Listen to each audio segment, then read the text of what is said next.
విశ్వమోహనంబు వేమన్న పద్యంబు కవితలోన అర్ధగౌరవమున వెలితిలేని మానవీయ కోణంబున దిశల నెల్ల నింపే తెలుగు వెలుగు. ఆ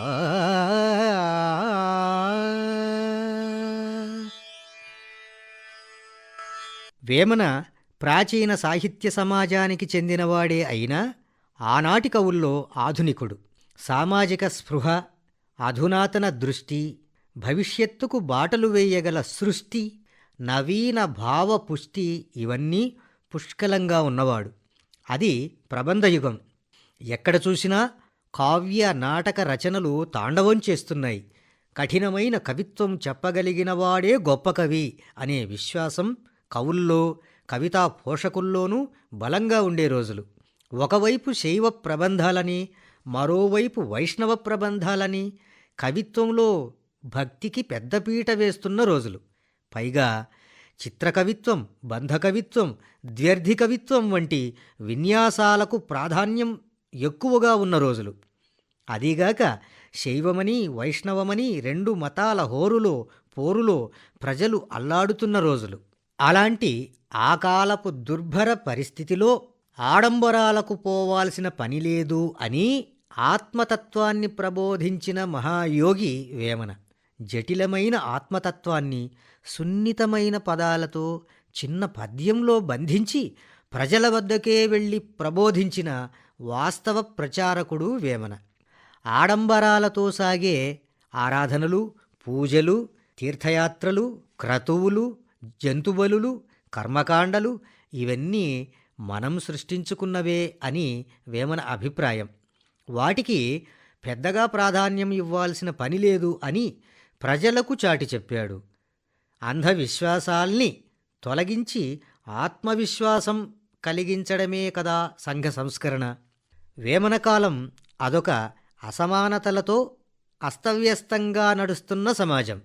నిమ్నజాతుల పట్ల ఈసడింపు, అగ్రవర్ణాల ఆధిపత్యం, పాలకుల గుత్తాధిపత్యం, అధికారుల దాష్టికం, వ్యాపారుల దోపిడీ, భూస్వామ్య దౌర్జన్యం ఇలాంటివి ఎన్నో కొనసాగుతున్నటువంటి పరిస్థితి. వీటన్నింటిపైనా గళమెత్తాడు వేమన. ఏ ఒక్కటీ వదిలిపెట్టలేదు. చురుకైన బాణాల్లాంటి పద్యాలను సమాజం మీదికి సంధించాడు. సంస్కరణ కోసమే సంచారం చేశాడు. వేమన కవిత్వం స్వచ్ఛంగా ఉంటుంది, స్వతంత్రంగా ఉంటుంది. ఎక్కువగా పూర్వకవుల పద్యాలను అనుసరించడం గాని అనుకరించడం గాని ఉండదు. స్వాతంత్ర్య భావావిష్కరణ తప్ప పూర్వకవుల భావ తస్కరణ ఎక్కడా ఉండదు.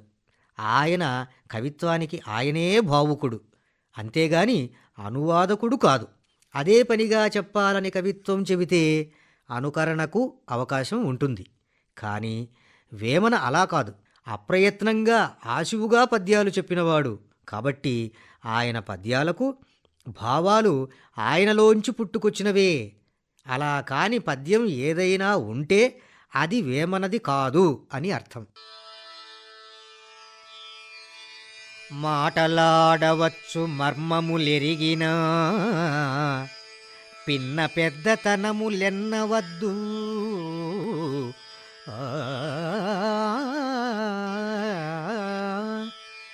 పిన్న చేతి దివ్య పెద్దగా వెలగదా విశ్వదాభిరామ వినురవేమా.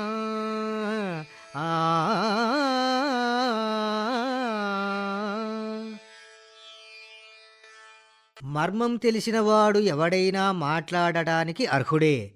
అది చిన్నవాడా పెద్దవాడా అని చూడాల్సిన పని లేదు. ఉదాహరణకు, చిన్నవాడు పట్టుకున్న దీపం పెద్దగా వెలగకుండా ఉంటుందా అంటాడు. అంటే చిన్నవాడు కదా అని సన్నగిల్లిపోదు కదా దీపం అని భావం. ఈ పద్యం వేమనకు అక్షరాలా వర్తిస్తుంది. కవిత్వం ఎలా చెబితే బాగుంటుందో, విస్తరిస్తుందో ఆ కిటుకు తెలుసుకోవాలి. అదే మర్మం. ఆ మర్మం తెలిసినవాడు ఎవడైనా కవిత్వం చెప్పవచ్చు. అది తెలిసినవాడే వేమన. చెప్పింది చిన్న పద్యమే కానీ వచ్చింది పెద్ద ప్రాచుర్యం. లోకమంతా విస్తరించింది. చిన్న పద్యం కదా అని చిన్న పేరు రాలేదు, పెద్ద పేరే వచ్చింది. చిన్నదే కదా అని చిన్నగా వెలగలేదు, పెద్ద వెలుగే వెలిగింది. వేమన సామాజిక దృష్టి చాలా నిశితంగా ఉంటుంది. తాను చూసిన సమాజ స్థితిగతులన్నీ పద్యాల్లో పొందుపరిచాడు. పద్యం ఆధారంగా ఆనాటి పరిస్థితులు, సామాజిక చరిత్ర తెలుసుకునే అవకాశం కూడా అందించాడు వేమన. వేమన తన కులమేదో చెప్పుకోలేదు, తనకు ఏది ప్రియమో చెప్పుకోలేదు. అన్నింటి పట్ల వైరాగ్య భావననే కనపరిచాడు. తనది ఏ ప్రాంతమో ఏ ఊరో చెప్పుకోలేదు. కవిత్వం వంటి కళలు ఎవరి దగ్గర అభ్యాసం చేశాడో చెప్పలేదు. సంసారినని సన్యాసినని కూడా చెప్పలేదు. ఆయన జనన మరణాలు, నివసించిన కాలం ఇవన్నీ కూడా వివాదాస్పదంగానే ఉన్నాయి. స్వయంగా ఆయన చెప్పిన వివరాలైతే లేవు. కొన్ని ఉన్నాయి కానీ అవి నమ్మదగినట్లుగా లేవు. ఈ నడుమ మధ్యలో నడిచిన గ్రంథమంతా ఎవరికి తోచిన విధంగా వాళ్ళు చెప్పిందే. తన గురించి తాను చెప్పుకోవాలన్న ఉబలాటం వేమనకు లేదు. ఆయన ఒక యోగి.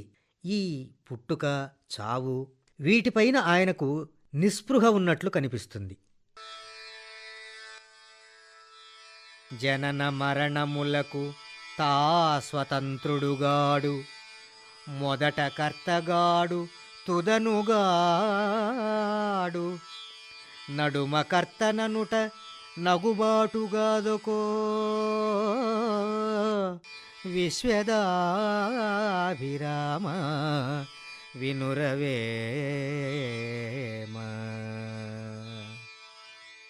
జననంపై గాని మరణంపై గాని నాకు స్వాతంత్ర్యం లేదు. పుట్టుకకు కర్తనుగాను, చావుకు కర్తనుగాను, ఈ రెంటికి మధ్యలో నేను నాది అనే కర్తృత్వ భావన నాకు లేదు అంటాడు. జాతి భేదమించి జన్మముల్ తెలియక ముక్తిగానలేరు మూర్ఖజనులు, జాతులెంచనేల జన్మంబుదెలియుడు, విశ్వదాభిరామ వినురవేమ, విశ్వదాభిరామ వినురవేమ.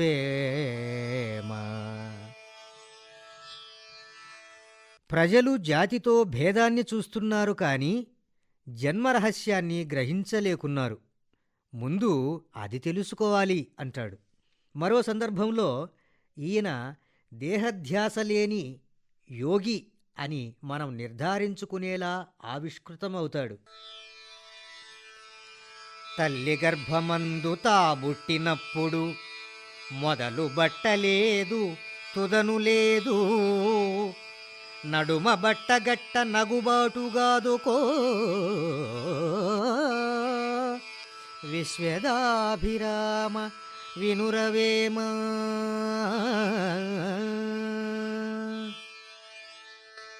పుట్టినప్పుడు బట్టలేదు, పోయేటప్పుడు ఉండదు, మధ్యలో దుస్తులపై వ్యామోహం ఎందుకు అంటాడు.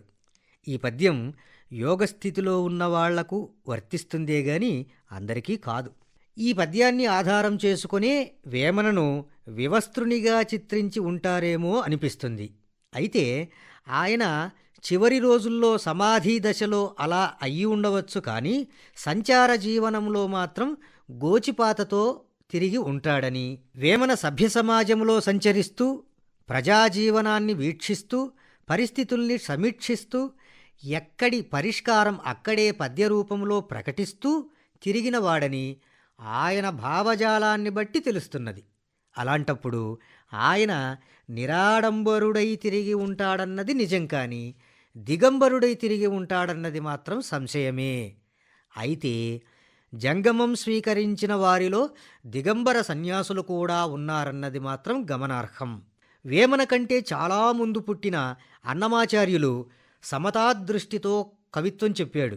ఈయన కవిత్వం భక్తి ఆధ్యాత్మికాలతో సాగినా అది అసమానతల్ని ఖండించే సంఘ సంస్కరణతో కూడి ఉంటుంది.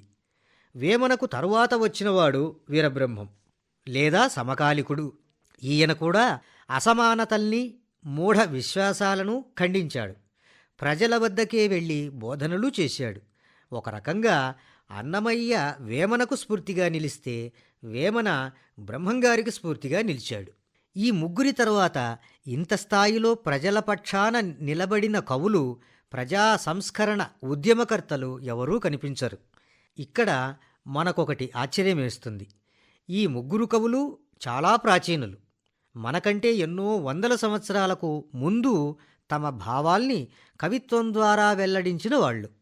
మనం ఈనాటి ఆధునికులం, ఎంతో అధునాతన సదుపాయాలు ఉన్నవాళ్ళం. అయినప్పటికీ ఏనాడో వాళ్ళు వెల్లడించిన భావజాలం ఈనాటికి మనకు ఇంకా వర్తిస్తూనే ఉన్నాయంటే సమానత్వంలో, అభివృద్ధిలో మనం ఎంత వెనుకబడి ఉన్నామో తెలుస్తుంది. అంటే ఆనాటి పరిస్థితులే ఈనాడూ కొనసాగుతున్నాయన్నమాట. దీనికి ఆశ్చర్యపడాలో సిగ్గుపడాలో మనమే నిర్ణయించుకోవాలి. సంఘం కోసం కలం పట్టి సంస్కరణ కోసం సాహిత్యం సృష్టించిన వాళ్ళల్లో మనకు కందుకూరి, గురజాడ వంటి కవులు ముందుంటారు. కానీ వీళ్ళు నూరేళ్ల నాటి వాళ్లే. వీళ్లకంటే ముందు 400 సంవత్సరాల నాడే ఈ పని చేశాడు వేమన. ఇలాంటి వాళ్లకు స్ఫూర్తిగా నిలిచాడు. ఇక వేమన సమతాదృష్టి ఎంతో గొప్పగా ఉంటుంది. ఆ మార్గంలో ఆయన చేసే ప్రతిపాదన ఎంతో లోతుగానూ ఉంటుంది.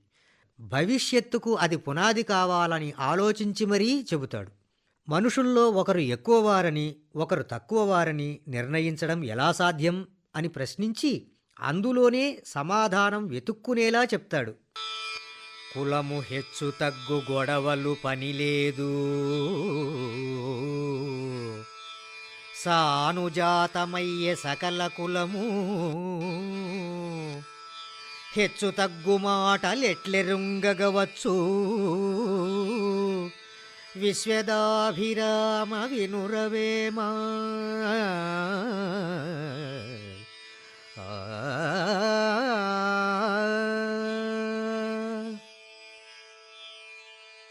ఉన్నదొకటే జాతి, మానవ జాతి. అందరూ వరుసగా పుట్టుకుంటూ వచ్చిన వాళ్లే. అలాంటప్పుడు వాళ్ల మధ్య భేదాలెందుకు? మనుషులందరూ వాళ్ళు చేసే పనిని బట్టి కులాలేర్పడ్డాయి అంతే. వాటిలో ఎక్కువ తక్కువ భేదాలు వాళ్లే సృష్టించుకున్నారు, వాళ్లే వాదించుకుంటున్నారు. కాబట్టి ఈ గొడవలతో అస్సలు పనే లేదు అని తేల్చేశాడు. ఇది వేమన సద్భావన.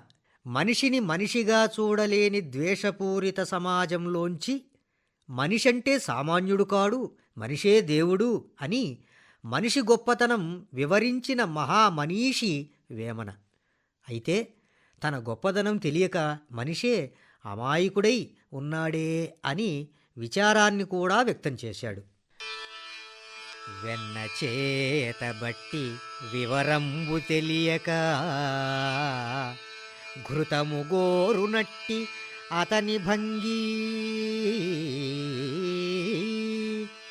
తాను దైవమయ్యు దైవం బుదలచును, విశ్వదాభిరామ వినురవేమా.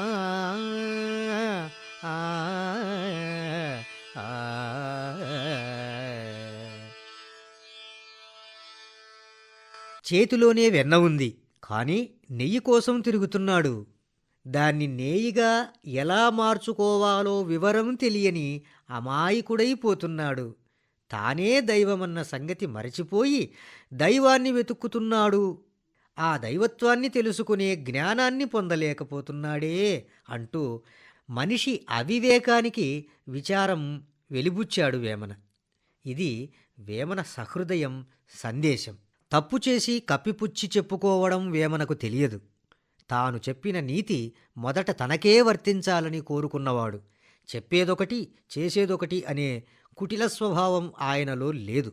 చెప్పేది సమాజానికే అయినా చెప్పుకునేది తనకే అన్నట్లు వినుర వేమ అనే మకుటం పెట్టుకున్నాడు.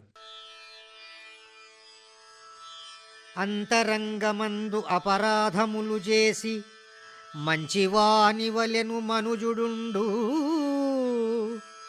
ఇతరులెరుగకున్న ఈశ్వరుడెరుగడా, విశ్వదాభిరామ వినురవేమా ఆ, ఆ.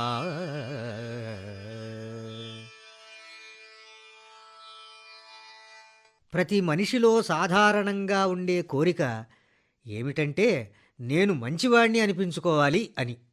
లోపల మాత్రం వీలైనన్ని తప్పులు చేయాలనే ఉంటుంది.